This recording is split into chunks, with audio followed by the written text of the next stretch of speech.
Welcome back to my channel women's health talk. यहाँ पर हम बात करते हैं वीमेंस के हेल्थ से रिलेटेड टॉपिक्स पर। तो फ्रेंड्स, आज की वीडियो में हम बात करने वाले हैं वेजाइना में होने वाली जलन, इरिटेशन, सूजन, खुजली के बारे में। क्या ये हमारी डाइट पर भी डिपेंड करता है? क्या हम मसालादार खाते हैं उससे क्या इसमें जलन या खुजली या सूजन जैसी दिक्कतें हो सकती हैं? आज हम इस पर बात करेंगे और जानेंगे कि ऐसी चीजें चटपटी तेल मसाले वाली तीखी चीजें खाने से हमारी विजाइना पर क्या असर पड़ता है।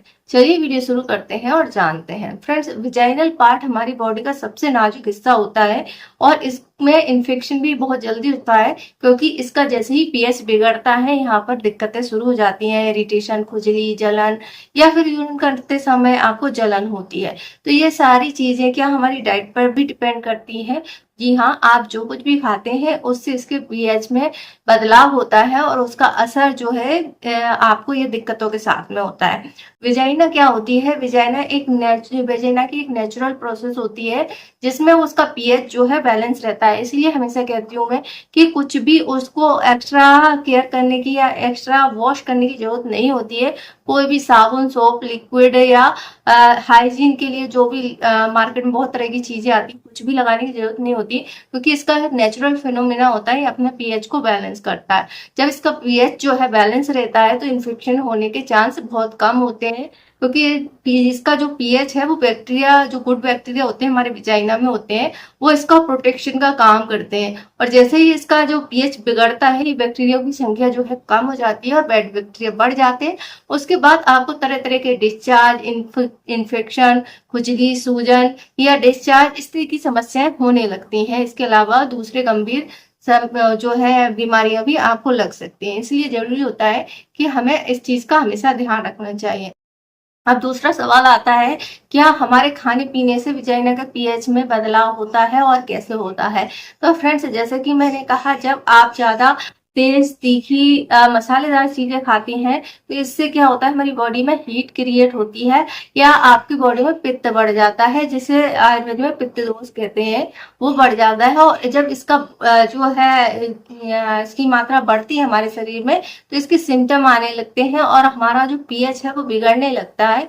और इसी के कारण से वहां पर विजाइना में दर्द, खुजली या जलन की समस्या होने लगती है, क्योंकि इसका पीएच जो हमारा बॉडी से कुछ भी डिस्चार्ज होता है या निकलता है उसी पर डिपेंड करता है। जैसे हमारी बॉडी रिएक्ट करती है, आप कुछ ज्यादा गर्म खाते हैं या तासीर में गर्म चीजें खाते हैं तो आपको ज्यादा पसीना आने लगता है और आपकी बॉडी हीट को मेंटेन करने का काम करती है। इसी तरीके से हमारे विजाइना का भी नेचुरल फिनोमिना होता है और वो पीएच को बैलेंस करने का काम करती है। लेकिन ये बैलेंस सिर्फ एक उसका जो पावर होता है या उसकी कैपेसिटी होती है वहीं तक हो सकती है।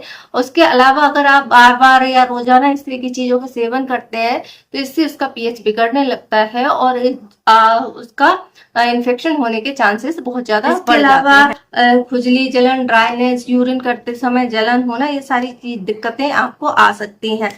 अब हम बात करते हैं कि हमारा जो तीखा खाना है वो लिवर को भी डैमेज करता है। इसलिए वैसे भी हमेशा डॉक्टर आपको बोलते ही है कि बहुत ज्यादा तेल मसाले वाला जो खाना है वो नहीं खाना चाहिए, क्योंकि इसका असर जो है हमारे हॉर्मोन्स पे पड़ता है और हॉर्मोन्स गड़बड़ होते हैं तब हमारी जो है मेंस्ट्रुअल साइकिल भी गड़बड़ होती है, पीएच भी गड़बड़ होता है।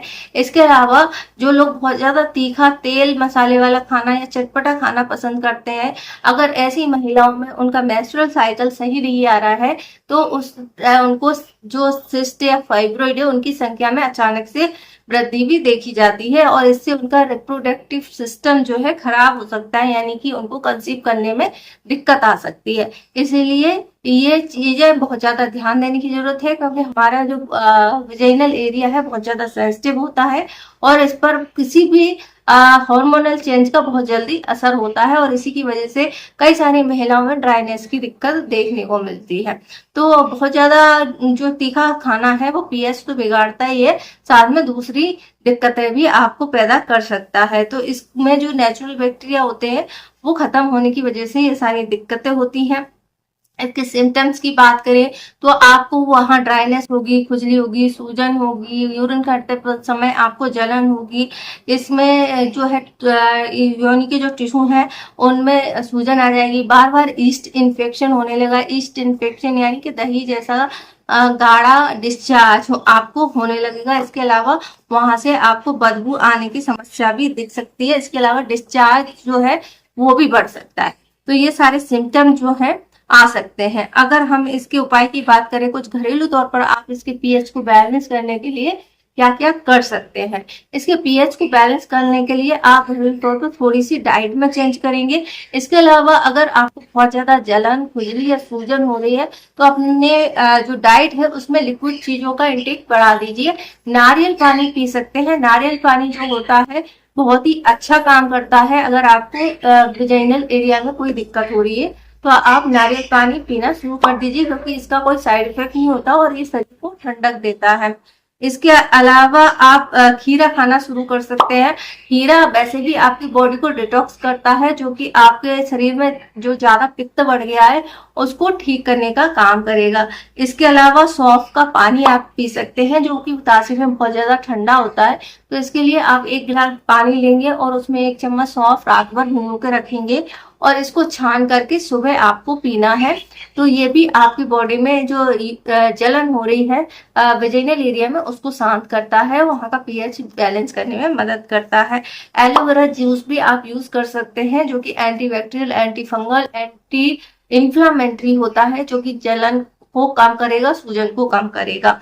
इसके अलावा घी को आप जो पेठा होता है उसको घी में भूज करके उसका भी सेवन कर सकते हैं। पेठा की जो तासीर होती है बहुत ही ज्यादा ठंडी होती है, तो आप इसका भी सेवन कर सकते हैं। भीगी हुई किशमिश जो होती है ये भी काफी अच्छी होती है आपकी वेजाइनल हेल्थ के लिए। अगर वहां पर आपको जलन, सूजन, खुजली ऐसा या ड्राइनेस जैसा कुछ लग रहा है तो आप इसका भी सेवन कर सकते हैं। इनको भी आपको रात में भिगो करके रखना है और उसके बाद आपको उसका सेवन करना है। इसके अलावा चिया सीड्स होते हैं, वो भी बहुत अच्छा काम करते हैं। इन्हें भी आप भिगो कर ही ले और इनको अच्छे से भिगो कर ही लेना चाहिए, क्योंकि अगर आप इसको बहुत कम समय के लिए भिगोते हैं और इसका सेवन कर लेते हैं तो आपको डाइजेशन से रिलेटेड प्रॉब्लम क्रिएट कर सकता है, क्योंकि ये फूलेगा आपके पेट में जाकर के। इसलिए इसे रात भर भिगो करके आराम से सुबह इसको शरबत के रूप में या आप स्मूदी के रूप में ले सकते हैं। इसके अलावा इलायची आप खा सकते हैं। इलायची भी ठंडा होती है। इसके अलावा हर्बल शरबत होते हैं, खसखस शरबत होता है, गुलाब का शरबत होता है।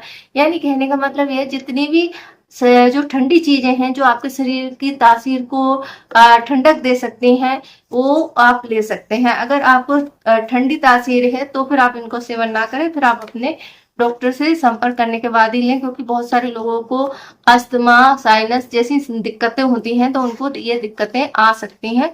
तो इसके लिए परामर्श लेकर ही आप इसको खाएं। इसके अलावा तेल, मसाले, अचार, पापड़, पापड़ी, चाट, इस तरीके पैक्ड फूड, इन सबको अवॉइड ही करें, क्योंकि इसके कारण से अगर आप ये रेगुलर तौर पर यूज करते रहेंगे तो आपको बार बार जो है वेजाइनल इन्फेक्शन होते रहेंगे, ईस्ट इन्फेक्शन होते रहेंगे, वहां पर आपको ये दिक्कतें बनी रहेंगी। और ये सारी दिक्कतें बार बार रिपीट इसीलिए होती हैं क्योंकि वहां का पीएच बैलेंस बिगड़ जाता है और इसीलिए महिलाओं में सबसे ज्यादा जो है यूटीआई इन्फेक्शन होता है। तो ये एक जनरल जानकारी है जो आपको होनी चाहिए, और इसी तरीके से आपको जब ये जानकारी होती है तो इस तरीके बार बार होने वाले इन्फेक्शन से आप बच सकते हैं। और आई होप आपको इसका रीजन भी समझ में आ गया होगा। अगर आपको ये वीडियो की जानकारी अच्छी लगी है तो वीडियो को लाइक कर सकते हैं, शेयर कर सकते हैं, हमारे चैनल को सब्सक्राइब कर सकते हैं। इससे जुड़ा हुआ कोई और क्वेश्चन है तो आप हमसे पूछ सकते हैं। वीडियो देखने के लिए आपका धन्यवाद। हमें इंस्टाग्राम पे फॉलो करना ना भूलें।